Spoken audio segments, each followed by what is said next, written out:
সমস্যা দূর হয়। পুদিনা পাতা কতটা উপকারী তোমরা আশা করি অনেকেই জানো।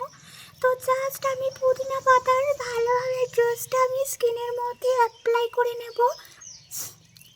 আর এই জুস কিন্তু স্কিনের স্ট্রাকচারই চেঞ্জ করে দেবে, এতটাই সুন্দর। এটা লাগানোর পর কিছুক্ষণ ওয়েট করার পর প্লেন ওয়াটার দিয়ে ধুয়ে নিতে হবে। তো চলো আমি ধুয়ে নিই। তবে হ্যাঁ, এটা ইউজ করার পর স্কিনটা কিন্তু একটু জ্বালা জ্বালা করবে, তারপরে কিন্তু ঠিক হয়ে যাবে। তারপর আমি দেখো রোজ ওয়াটারটা, ইংলিশ রোজ ওয়াটারটা আমি ইউজ করে নেব।